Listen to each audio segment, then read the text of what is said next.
everyone, and welcome back to Homeschool and Chill, the YouTube channel that seeks to alleviate your stress and anxiety about homeschooling. My name is Corinne, and if it's your first time tuning into this channel, make sure that you like, share, and subscribe. Definitely subscribe and click that bell so that you'll be notified every time that I release a new video. Okay, everyone, it is that wonderful time of year again when it's time to get prepared for the holidays. And that's what my family is doing right now. We're getting ready for the holidays. And I noticed that every school year, I try to be very proactive and I try to plan very well so that I can make sure that my girls are learning everything that they can possibly learn. But once it gets to be around this time of year when there's holiday traditions that we're trying to do and visit with family and all of that, and just kind of when we're getting to that point where we're more excited about the holidays and not, I guess, as interested in school-related things, then our schedule starts to change. And so that's what this video is going to be about today. It's going to be about how you do your schedules, how you do your routines, and how you can adjust and change those things during the holiday season. So without further ado, holiday scheduling.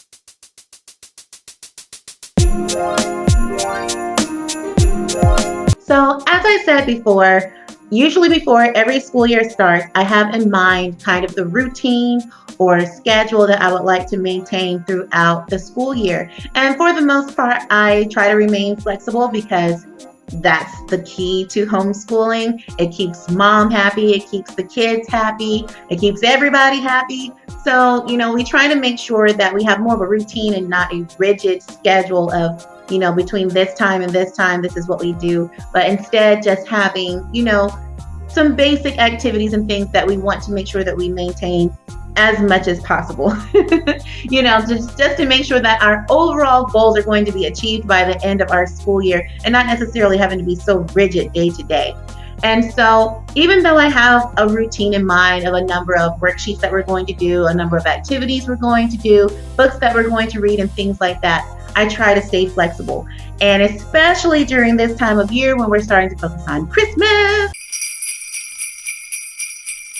and all these different things that are being added to our family schedule, we want to make sure that our homeschool routine is flexible as well so that, we can still enjoy the holidays and not feel the pressure of, trying to check off all these things on a homeschool list.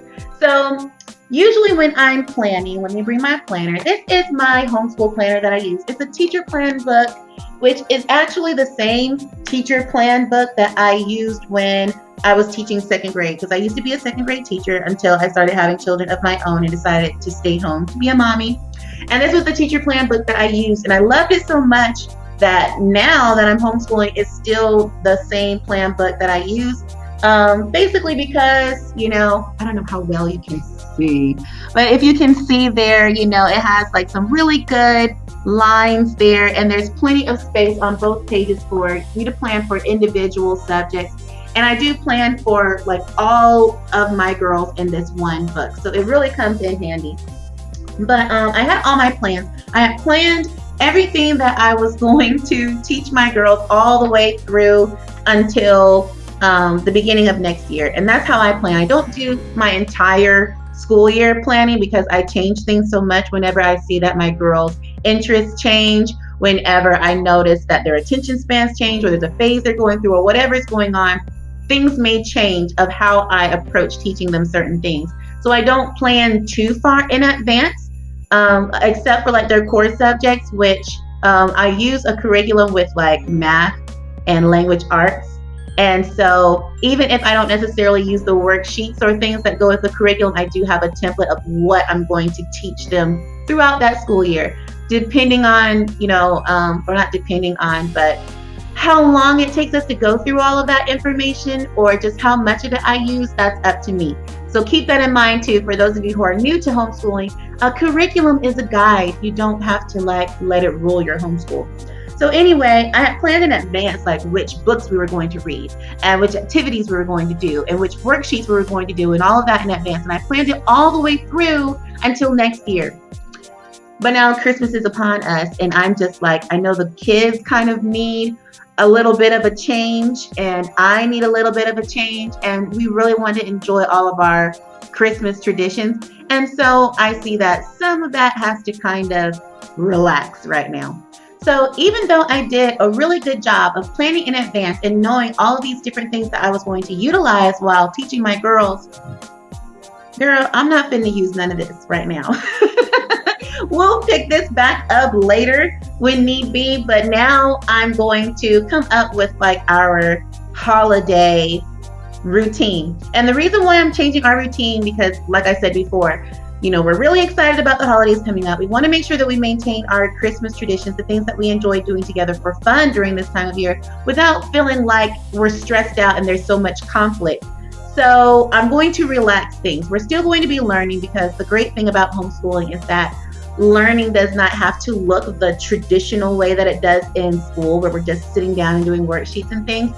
But I really do want to do more crafts, like some Christmas crafts. I want us to go on some trips together and just really enjoy this festive time of year. So what I'm going to do differently, like I said, I'm going to scale things down, and I'm going to plan to just mainly maintain some of the things that we've already learned, not necessarily introducing too much new stuff unless the girls just say, hey, I'm curious about this, and we can just look something up on that particular day. But for the most part, I want to just review what we've already been learning so that we don't lose any of the things that we've been learning. And then we'll pick back up once Christmas is over.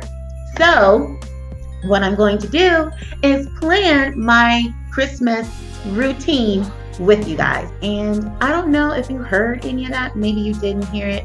But if you heard like a bunch of bumping and thumping and stuff, that's my children. I'm a real life mom. And yes, I have real life children who make noise even when mommy is recording a video. So this is going to be my template for the new, my new routine during this Christmas season.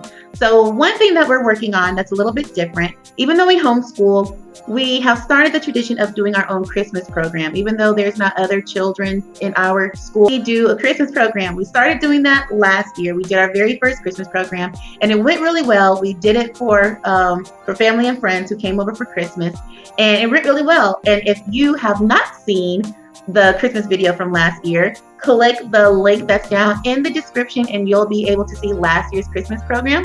And be sure to keep your eyes out for the new one that we are currently practicing and working on. So part of our routine is to practice for our Christmas program.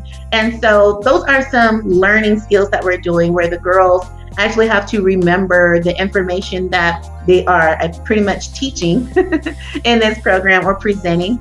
So they have to learn that. There's the whole matter of public speaking. There's theater arts because they're acting things out. There's other fine arts because there will be like some singing and some dancing and things like that that are going on. And so those are some other things that we don't always hit on during the rest of the school year, but they get to do it now. They get to work on some theater arts and dance and singing and all these kinds of things, and public speaking and all of that. So that's what we're working on. That's going to be part of our daily routine, is our Christmas program. Not only that, like I said, we won't really be trying to learn anything that's new necessarily, but I want them to maintain the knowledge that we've already learned. So one thing that we will be working on are like math facts, because I know that my girls, they kind of quickly forget their math facts if we don't work on them routinely. So that's one thing I want them to maintain, is just practicing their math facts. So we'll probably do some games and work with some flashcards to make sure that they're remembering those math facts, so that when we go back to our normal routine, the math won't be so difficult because they've forgotten their facts. So we'll be working on that. We'll also be doing some game schooling. And if you're not familiar with game schooling, I really need to do a separate video about game schooling. But it's basically where you step away from such a traditional school model and you use games to teach your children, whether it's games that you come up with yourself or it's board games or things like that. But you use those tools to be able to teach your children in a more fun way, where they're counting, where they're having to do math, count money, or whatever the case may be that game presents. So we'll probably be doing a lot of things like that, playing different games that keeps their minds working, but it may not necessarily be a worksheet or things like that, which are a little bit dull. Okay, and the other thing is reading daily. One thing that is very crucial for children to become excellent readers is to be read to and to actually practice reading. So that's something that I want to maintain, even though we're taking kind of a break or relaxing things. I want to make sure that I read to my girls daily, and I want to make sure that they are also reading daily too. So what I normally do is that I have my two youngest, which I have three girls, 8, 7, and 5, one regular book every single day, a smaller children's book. They read one book per day, minimum. They usually do more than that just because they find something that they're interested in reading.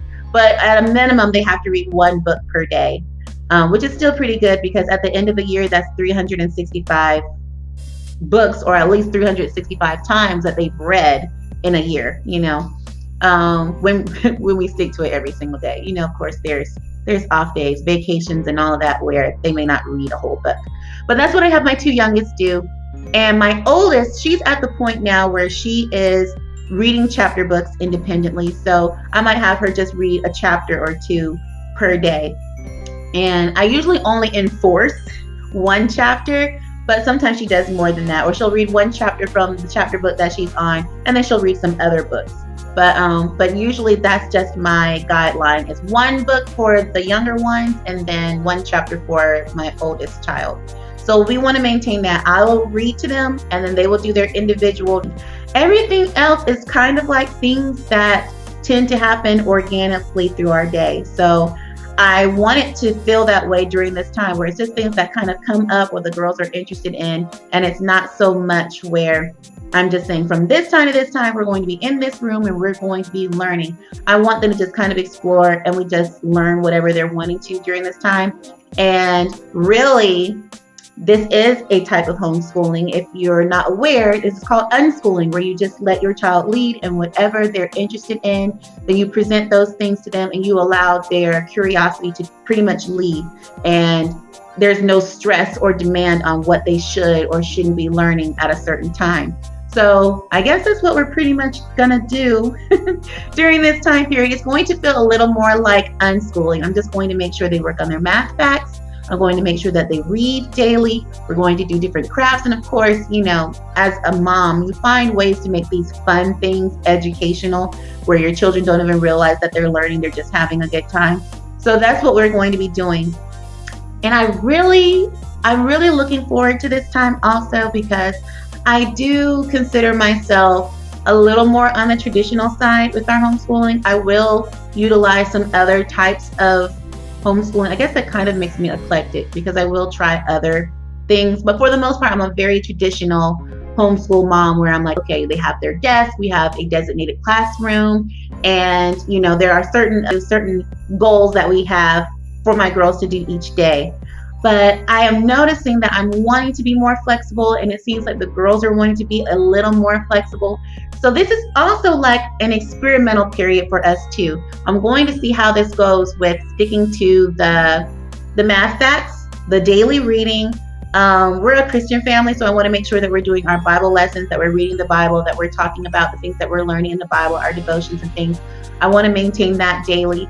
And what else did I say? Oh, and working on our Christmas program and doing all of our crafts and things that are centered around Christmas, and doing it in an educational way. But yeah, I'm going to use this time, all of December, to be an experiment, to see just how well it goes, how happy the girls are, how happy I am, and to really see if we want to lean more in that direction for the rest of our school year, to have things a little more relaxed, a little more child-led, and not quite so traditional. And if you've watched any of my other videos, you might have heard me talking about deschooling. And deschooling is really important to do before you even begin homeschooling, to kind of it's good for your child and for you. If your child has already been into a traditional school setting, it's good for them because it gets them out of the mode of being in a traditional school. And it's also good for you as a parent, because if you've gone through a traditional education experience, then you also have to be retrained to understand that school does not have to look just one way. And so we never sent our girls to public school. We've never sent our girls to private school. When I stopped teaching second grade, I've just been home with the girls, and they've always been home with me. So, they don't know anything different. But as for me, I still kind of have to get rid of what I was used to doing my entire life as a student, and then what I did as a second grade teacher. And so even though I am more flexible than I would be in a second grade classroom, there's still some things where it's like, well, I can still change a few more things. And so I'm going to take this month as an opportunity to really feel what unschooling is like, just have a few things that are on our list that we're definitely going to shoot for to do, and then let the girls' imaginations and curiosity lead them to some of the other things that we do.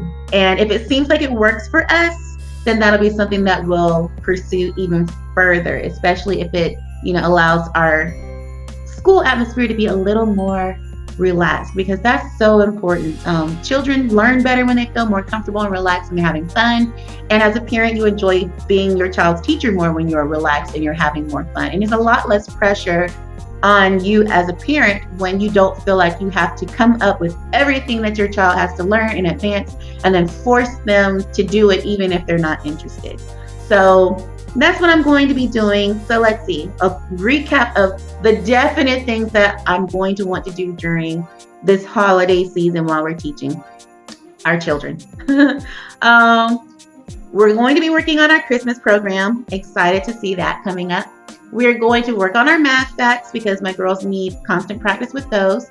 And also, it's you don't have to just do flashcards. You can do games for learning math facts. And even I noticed that there's a channel on YouTube. It's Preschool Prep. That's what it's called. But they do math facts up there. And, it's not just preschoolers who are trying to learn math facts. It's kindergartners, first graders, second graders who need practice with math facts. So I will play those videos, and to me, they're not exciting because they're just repeating the math facts over and over again. But the interesting thing is the repetition works for children, and they have the numbers looking like different animals and characters, and for some reason that visual makes the math facts stick in their head. And so to me, it's not interesting, but my girls will sit there and they'll watch the math facts and they'll remember them that way rather than just doing flashcards. So that will be one way that I'll have my girls learning their math facts too, is to just play the video and they'll get it.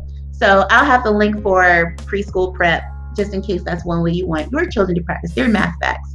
But like I said, Christmas program, math facts, daily reading, our daily devotions, and then just our other holiday traditions, decorating the house, going to see Christmas lights, talking about the Christmas story, all of those sort of things. We're really going to be focusing on just, being together as a family and, the real meaning of Christmas.